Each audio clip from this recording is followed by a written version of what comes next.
नमस्कार मंडळी, स्वागत आहे आपलं द डीप डाईव्हमध्ये. आज आपण एका खूपच कॉमन पण तितकेच सिरियस आरोग्य समस्येबद्दल बोलणार आहोत, म्हणजे उच्च रक्तदाब, हायपरटेन्शन. नमस्कार. हो, अगदी महत्वाचा विषय आहे आजचा. आणि आपल्याकडे ना फार्मासिस्टसाठी तयार केलेली एक खास मार्गदर्शिका आहे. तर आज आपण याच मार्गदर्शिकेच्या आधारे या विषयाचे बारकावे समजून घेणार आहोत. आपल्याला माहितीच आहे की उच्च रक्तदाबाला अनेकदा सायलेंट किलर असं म्हणतात. का? तर त्याची लक्षणं सुरुवातीला अजिबात कळत नाहीत, त्यामुळे लोक दुर्लक्ष करतात. अगदी. पण ही मार्गदर्शिका आपल्याला सांगते की या शांत धोक्याबद्दल लोकांना कसं सावध करायचं आणि नियंत्रणासाठी काय करता येईल. बरोबर. तर आजच्या आपल्या चर्चेचा उद्देश काय आहे? एकतर उच्च रक्तदाब म्हणजे नेमकं काय, दुसरं म्हणजे औषधं आणि लाईफस्टाईल चेंजेसमधून तो नियंत्रणात कसा ठेवायचा, आणि सगळ्यात महत्त्वाचं, या सगळ्या प्रवासात फार्मासिस्टची भूमिका ती किती महत्त्वाची असू शकते हे या मार्गदर्शिकेतून समजून घेणं. हो, करूया सुरुवात. चला तर मग सुरुवात एकदम बेसिक गोष्टीपासून करूया. उच्च रक्तदाब म्हणजे नेमकं काय?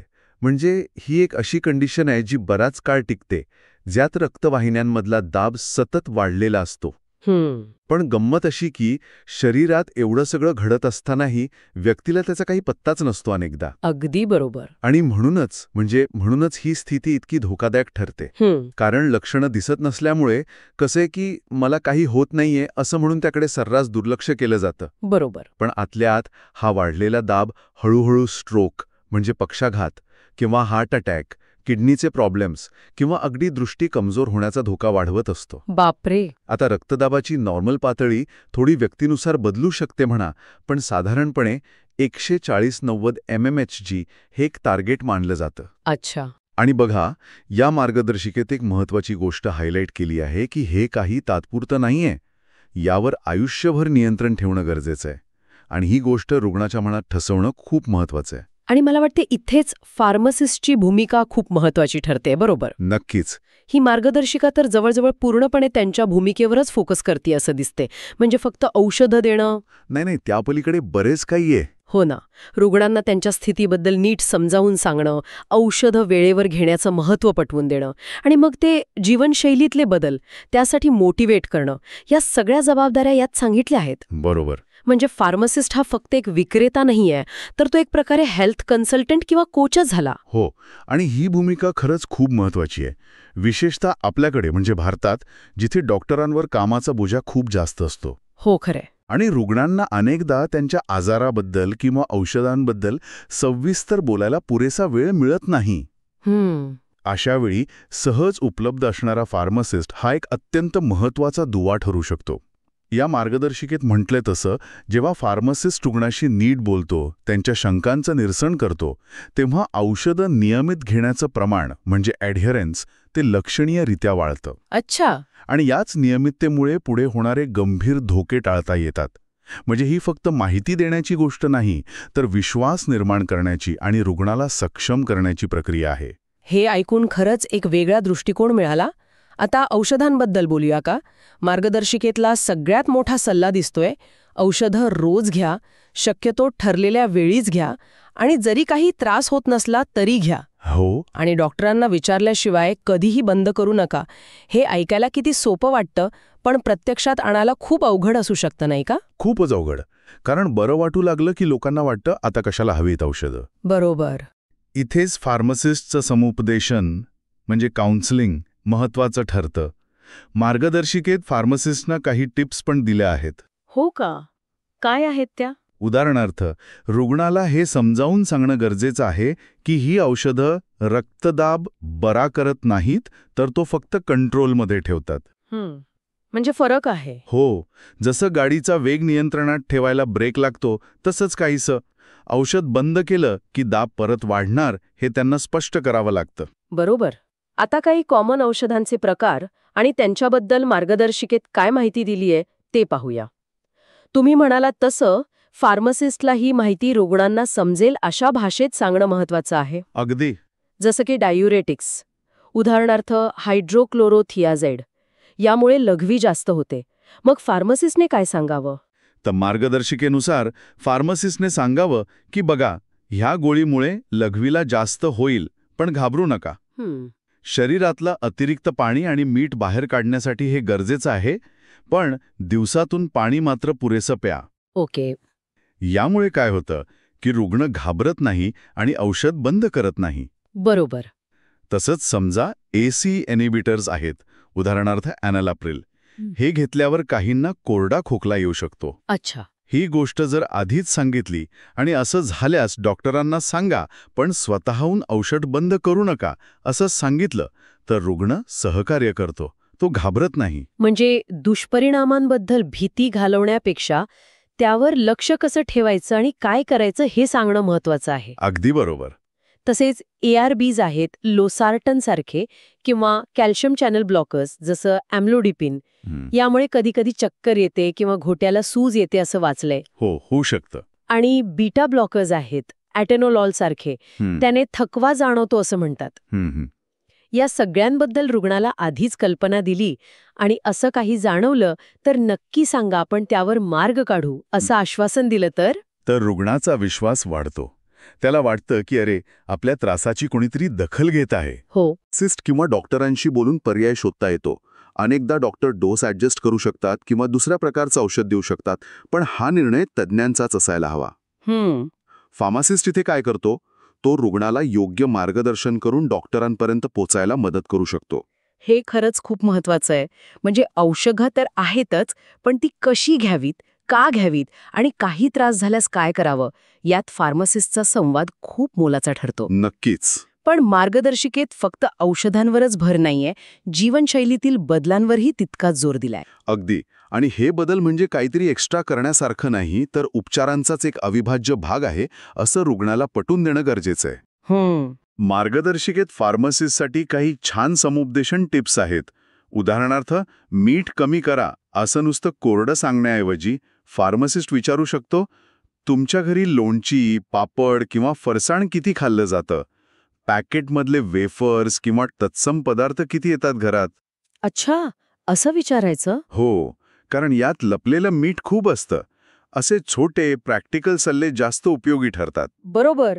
म्हणजे फक्त काय करा हे न सांगता कसं करा हे सांगणं महत्वाचं आहे. अगदी. जसं की 5 ग्रामपेक्षा कमी मीठ म्हणजे किती याचा अंदाज कसा घ्यायचा, किंवा तळलेले, प्रक्रिया केलेले पदार्थ टाळायचे म्हणजे नेमकं काय काय टाळायचं, फळं भाज्या वाढवायच्या म्हणजे कशा. हो, फार्मासिस्ट अगदी साधं उदाहरण देऊ शकतो. जेवताना वरून मीठ घेणं पूर्ण बंद करा, त्याऐवजी सलाडमध्ये लिंबू पिळा, चव वाढेल. हे प्रॅक्टिकल आहे. किंवा आठवड्यातून फक्त एकदाच बाहेरचं किंवा तळलेलं खाण्याचा नियम करा. व्यायामाबद्दल सांगताना रोज 30 मिनिट सलग वेळ मिळत नसेल तर काही हरकत नाही, 15-15 मिनिटं 2 वेळा चाला, असा व्यावहारिक सल्ला देता येतो. अच्छा. वजन नियंत्रणाबद्दल बोलताना BMIचा आकडा सांगून घाबरवण्यापेक्षा तुमच्या उंचीनुसार तुमचं वजन साधारण इतक्याच्या आसपास हवं, आपण हळूहळू प्रयत्न करूया तिकडे जायचा, असं बोलणं अधिक प्रोत्साहन देणारं ठरू शकतं. आणि धूम्रपान किंवा मद्यपानासारख्या सवयींबद्दल काय? यावर बोलणं अनेकदा लोकांना अवघडल्यासारखं वाटतं. बरोबर. मार्गदर्शिकेत यावरही सूचना आहेत. थेट उपदेश करण्याऐवजी सहानुभूतीने प्रश्न विचारणं महत्वाचं आहे. कसं? म्हणजे असं विचारायचं, तुम्ही धूम्रपान सोडण्याचा विचार करत आहात का? त्यात काही मदत हवी आहे का तुम्हाला? किंवा मद्यपान कमी करण्याचे काही मार्ग आपण एकत्र शोधू शकतो का? अशा संवादाने सुरुवात केली की रुग्ण लगेच डिफेन्सिव्ह होत नाही. बरोबर. तणाव कमी करण्यासाठी योग, ध्यान याबद्दल माहिती देताना अगदी रोज फक्त 5 मिनिटं शांत बसा आणि फक्त तुमच्या श्वासावर लक्ष केंद्रित करा, इतका छोटा सल्लाही खूप उपयुक्त ठरू शकतो, असं मार्गदर्शिकेत म्हटलं आहे. म्हणजे सुरुवात छोटी करायची. हो, मुद्दा हा आहे की हे बदल एकदम अशक्य वाटायला नकोत रुग्णाला. खरंय. म्हणजे औषधं आणि जीवनशैली हे दोन्ही मिळूनच रक्तदाब नियंत्रणात ठेवणार आहेत. पण या दोन्ही गोष्टी नियमितपणे करणं हेच मोठं आव्हान आहे, नाही का? अगदी. औषधं रोज लक्षात ठेवून घेणं आणि वर्षानुवर्षे तेच पथ्य पाळणं, यासाठी मार्गदर्शिकेत काही युक्त्या दिल्या आहेत का? हो, नियमितता हा कळीचा मुद्दा आहे. मार्गदर्शिकेत फार्मासिस्टनं रुग्णांना काही प्रॅक्टिकल टिप्स द्यायला सांगितलं आहे. जसं की पिल बॉक्स वापरणं, आठवड्याची औषधं त्यात भरून ठेवली की रोजची आठवण ठेवायची गरज नाही, आणि गोळी घेतली की नाही हेही लगेच कळतं. हो, हे सोपं आहे. किंवा मोबाईलमध्ये अलार्म लावणं, औषध घेण्याची वेळ एखाद्या रोजच्या सवयीशी जोडून ठेवणं, जसं तुम्ही म्हणालात, नाश्त्यानंतर किंवा रात्री झोपण्यापूर्वी. हम्म. औषधं नेहमी त्यांच्या मूळ पॅकेजिंगमध्ये ठेवायला सांगणं, जेणेकरून कोणतं औषध कधी घ्यायचं यात गोंधळ होणार नाही. आणि हो, रक्तदाबाची नोंद ठेवायला एक छोटी डायरी वापरायला प्रोत्साहन देणं. आणि घरी रक्तदाब तपासण्याबद्दल काय? हल्ली ते डिजिटल मॉनिटर्स मिळतात सहज. त्याबद्दल काय म्हटलंय मार्गदर्शिकेत? त्याला तर खूप प्रोत्साहन द्यायला सांगितलंय. अच्छा. कारण जेव्हा रुग्ण स्वतः घरी रक्तदाब मोजतो आणि त्याची नोंद ठेवतो, तेव्हा 2 गोष्टी होतात. एक, त्याला स्वतःच्या आरोग्यावर थोडं नियंत्रण मिळवल्यासारखं वाटतं, तो अधिक जबाबदार बनतो. आणि दुसरं म्हणजे या नोंदी डॉक्टरांना उपचाराची दिशा ठरवण्यासाठी खूप मदत करतात. कोणत्या वेळी दाब वाढतो, औषधांचा परिणाम होतोय की नाही, हे सगळं कळतं. हो, हे महत्वाचं आहे. आणि नोंदी कशा ठेवायच्या हे सगळं शिकवावं असं मार्गदर्शिकेत सुचवलं आहे. नॉर्मल आणि वाढलेला रक्तदाब यातला फरकही समजावून सांगावा. हे सगळं ऐकल्यावर असं वाटतंय की उच्च रक्तदाबाचं व्यवस्थापन हे खरं तर रुग्ण, डॉक्टर आणि फार्मासिस्ट यांच्या टीमवर्कवर अवलंबून आहे. अगदी तसंच आहे. पण कधी-कधी परिस्थिती गंभीर होऊ शकते. अशावेळी तात्काळ वैद्यकीय मदत कधी घ्यावी याची माहिती असणंही तितकंच महत्वाचं आहे. कोणती आहेत ती धोक्याची लक्षणं? हो, ही माहिती खरंच जीव वाचवणारी ठरू शकते. फार्मासिस्टने रुग्णाला आणि त्यांच्या घरच्यांना या लक्षणांबद्दल स्पष्ट कल्पना द्यावी, असं मार्गदर्शिकेत आवर्जून सांगितलं आहे. काय आहेत ती लक्षणं? ती लक्षणं म्हणजे अचानक खूप जास्त तीव्र डोकेदुखी होणं, छातीत खूप दुखणं किंवा दाब जाणवणं, धाप लागणं किंवा श्वास घ्यायला खूप त्रास होणं, दृष्टी अचानक अंधुक होणं किंवा डबल दिसू लागणं. बापरे.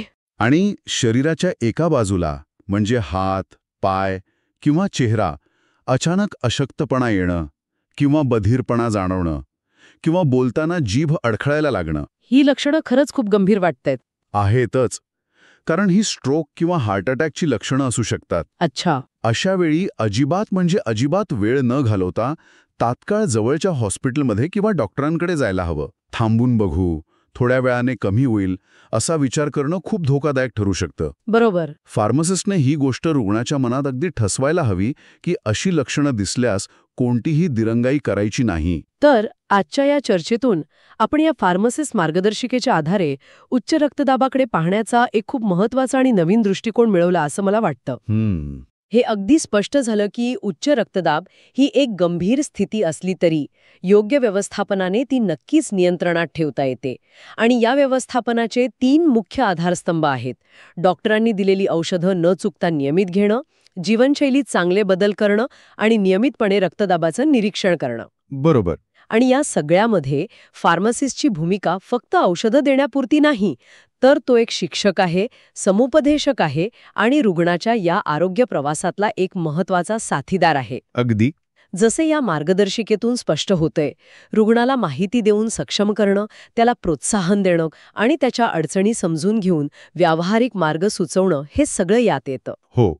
याचाच अर्थ असा की रुग्णाचा सक्रिय सहभाग आणि फार्मसिस्टचा योग्य पाठिंबा हे मिळूनच या सायलेंट किलरवर आपण नियंत्रण मिळवू शकतो. आणि जाता जाता एक विचार करायला लावणारा मुद्दा.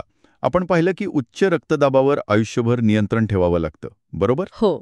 आणि बऱ्याचदा त्याची काही लक्षणंही नसतात.